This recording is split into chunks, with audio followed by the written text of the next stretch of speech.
It's a good Thursday, being the 2nd of October, the year 2019. Welcome to PTV broadcast. My name is Wendy Atieno. It's my belief that you are doing good in wherever you are. Thank you for remaining tuned into PTV broadcast. My name is Charles Kosgey.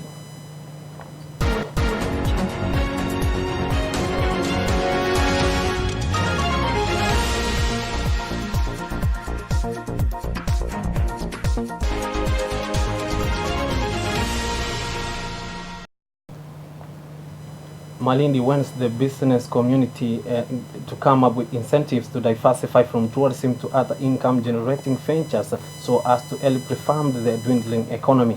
Eric Moshiagadi said it's time the government begins sensitizations to locals, thinking about the diversification of the sector, which has not been doing well recently. Samuel Ojuang has more.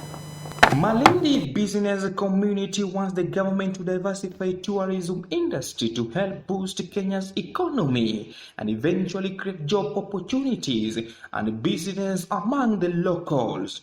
A prominent businessman, Eric Mashigari, says the government should sensitize her people to start thinking in the line of diversification of tourism industry, and also banks should go deep to the grassroots to empower farmers to clear their land for the production of products that can be sold to the market.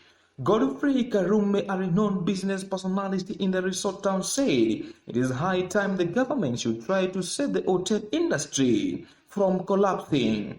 Abdul Rahman Abubakar said they have more than 76,000 customers in Malindi branch, and as a bank, they went to the market with the products to build the economy. I would say what the government should do is to inform the business community here to start thinking of diversifying, because I don't think tourism is giving us a lot of incentive to continue. But I think if the government can actually start helping the farmers, the smaller farmers, get credit to do their farming, we will revamp the economy of Malindi. And the only thing that the banks need to do is to go deep down to the farmers themselves and help the farmers clear their land, plant. And I think there is a new concept that is coming up soon. I am also involved in this concept of making sure that every farmer, every single person in Kilifi has actually cleared 2 acres, planted, and we help them get these fertilizers and everything to ensure that they actually are moving. I think the formation of Equity Bank was a game changer, because initially most banks were very, very strict in funding the little small person on the ground. Samuel Ojang, PTV, Kilifi County.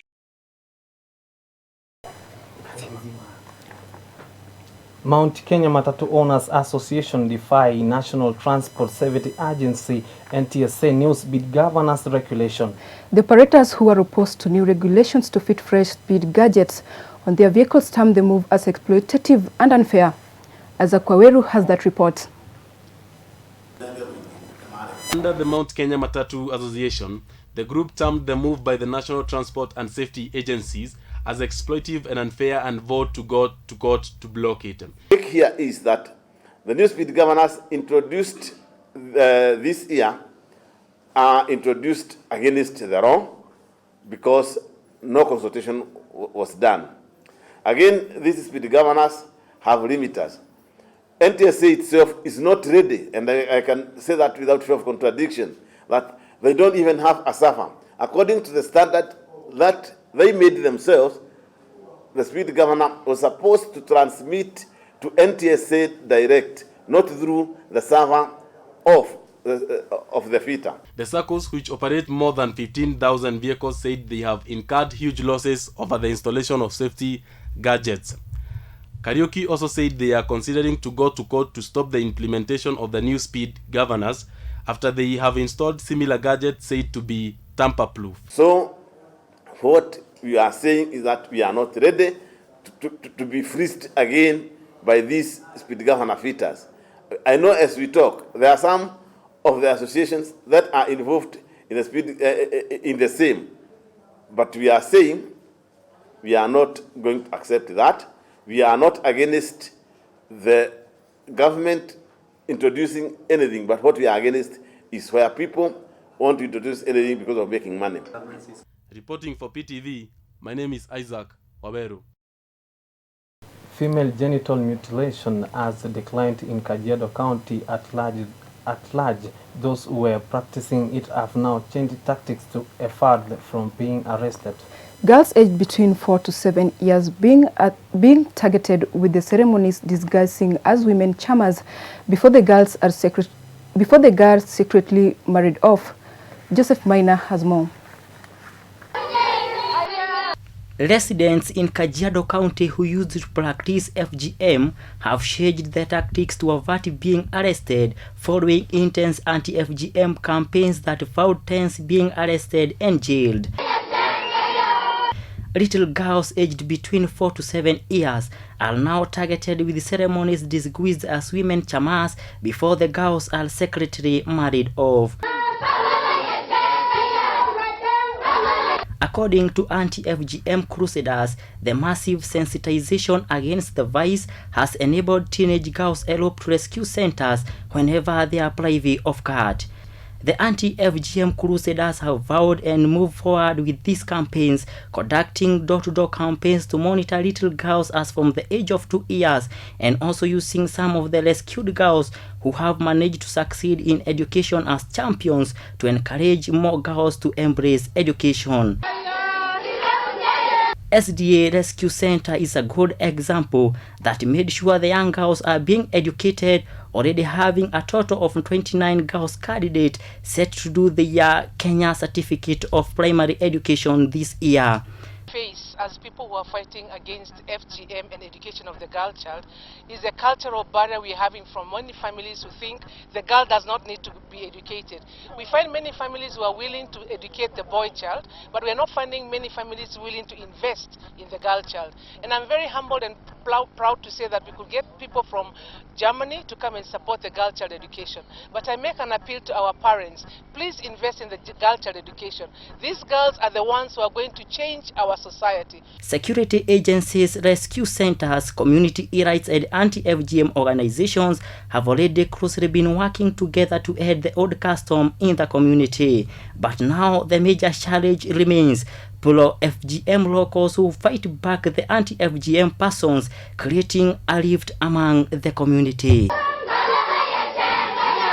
Maina Joseph reporting for PTV News. Thank you very much, Maina Joseph, for that report. And it's time we stop FGM in Kenya. We're going to have a short commercial break. We'll be back shortly. Blue Band now comes with omega-3 and 6.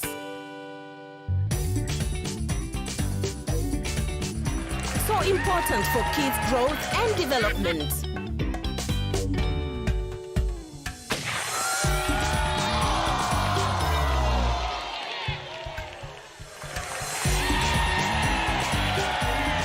You can tell them from Bloom Band home. Give your kids the omega-3 and 6 they need.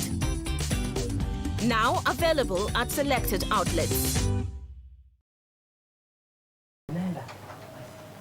Police in Kitimani Yata sub-county in Machakos County were forced to use tear gas canisters to disperse loud crowd that had demonstrated at the office for birth registration. The angry residents protested that the officers in charge of the birth registrations should be moved due to failure in his duties. Faith Katumbe has that report. Police in Kidhimani Yata sub-county in Machakos County were forced to use tear gas canisters to disperse a rowdy crowd that had demonstrated at the offices for birth registration. The police in full riot gear were led by Kidhimani OCS Paul Muturi when they pounced on the residents with rungos and tear gas, where they dispersed the people waiting to be issued with the birth certificates. The angry residents protested that the officer in charge of the birth registration should be moved because he has failed in his duties. They alleged that the rapid response initiative introduced by the government was not working in Yatta, as most parents had sought registration of their children since last year but have never gotten any response. Sasa tunataka kujua serikali ikiamulia kufanya kitu, kuna mtu mwingine anapindua? Hakuna, si ndio? Kwa hivyo leo tumekuja hapa kujua kwa nini hii ofisi haifanyi kazi. Leo tujue kwa nini, na kama haifanyi kazi ifungwe. Tangu last year mke wangu alikuwa anazunguka hapa. Kila wakati anakuja na hakuna kitu inaendelea. Anaambiwa hii kuna kitu fulani hakuna. Kuna hii kitu fulani hakuna. Kuna hii kitu fulani hakuna. Last time aliambiwa aende mpaka mahali ametoka, aende akuje na barua ya chief, akuje na ya Edman, sijui na ya nani. Kufika hapa akaambiwa hivi vitu tena hawachukui tena. Yet Assistant County Commissioner Joseph Muruguri Wanganga said that they had received a lot of complaints from residents, chiefs and their assistants about the BAT's office, and efforts to settle the impasse has been hitting a dead head. Kama ofisi tunaweza kukiri ya kwamba kumekuwa na hayo maswali ya wananchi wakiuliza kwa nini cheti hizo zimechukua muda mwingi sana, lakini lile limembaki sasa ni ya hiyo ofisi kufanya ile kazi, kwa sababu sisi hatuwezi tukafanya hiyo kazi, ni hiyo ofisi tu. Lakini pia yule anayesimamia hiyo idara alikuwa ametuambia kuko na kazi nyingi, kwa sababu kile cheti lazima kiweze kufanywa chapa, na ni nyingi, ni karibu cheti 20,000. Wenyewe ndio wanapaswa kufanya hiyo kazi. Department yenyewe ama hiyo idara ndio inaweza kuelezea shida ni gani. Reporting from Machakos County for PTV, Elizabeth Katumbi. 21,000 liters petroleum products including petrol, diesel and kerosene, 2 rollies, 4 mixing generators were netted today at the industrial area where 18 suspects were arrested. The suspects who are in police custody to be arraigned in court today. 21,000 liters of petroleum products including petrol, diesel and kerosene, 2 rollies, 4 mixing generators were netted at the industrial area where 18 suspects were arrested. This is after a joint operation between police and Energy Regulatory Commission officers. Musa Yego, head of Flying Squad in Nairobi County, who headed the operation, said that this is an illegal business with few grid business people who mix kerosene with petrol and diesel to sell as petrol, which is a bit expensive. He added that since last year, they have been hearing the same crackdowns where they have made big steps but only few come back, and they promise not to stop cracking the whip on them until they finish. Tumepata watu ambaye wanafanya biashara ya haramu ya mafuta, that is petrol, diesel and kerosene. Tumeweza kunasa kari 2, tumenasa pia mafuta lita 21,000 na tumepata mashini ya kufuta hiyo mafuta ambaye ni mashini 4 na kukamata washukiwa 18. Hapa siwezi kukataa ya kwamba hakuna askari anaweza kufanya hiyo vitu, lakini ujue hakuna soko haina mwenda simu.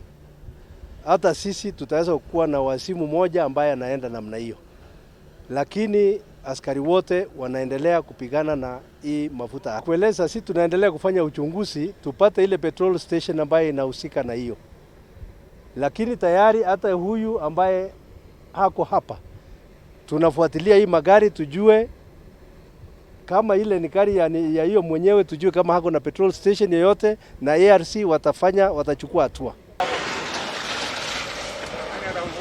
Wendy Atieno, PTV Broadcast.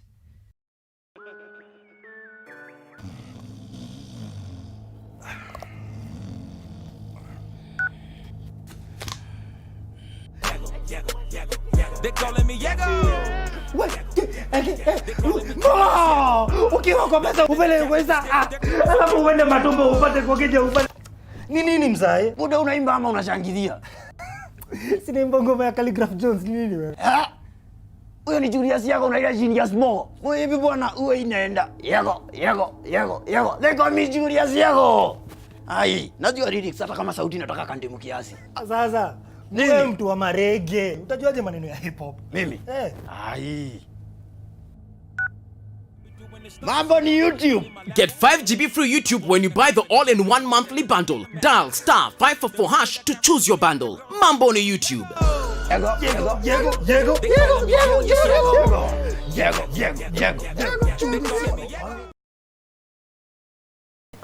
Welcome back, and now let's look at sport news. And in England, Liverpool continue with the campaign to defend their Champions League title at Anfield. Faith Nina with the story. On the second night of the second week of Champions League group stages, the defending champions Liverpool secure a narrow win of 4-3 versus Salzburg at Anfield. Sadio Mane, Robertson, and 2 goals from Mohamed Salah ensure Liverpool won the match. Tammy Abraham and Willian led Chelsea to victory with a 2-1 win as they visited Lille. Other matches include a goalless draw between Napoli and Genk. Slavia lost to Borussia Dortmund 2-0. Barcelona beat Inter Milan 2-1. Leipzig lost to their visitors Lyon by 2-0. Zenit won 3-1 against Benfica. Ajax humbles Valencia with 3-0. Challenge there on Gonzalo Guedes. It is as clear a penalty as you could wish to see. So, Danny Parejo with a chance to square it up here at the Mestalla. No! Oh my goodness, he looks down at the... And Roberto Firmino. Mane cut inside Christensen, who couldn't live with him. Firmino back into Mane. Oh my goodness, that's close. Salah to Henderson. Reporting for PTV Sports, I'm Faith Nina. And thank you for being with us. My name is Charles Kosgey. Have a good night. And my name is Wendy Atieno.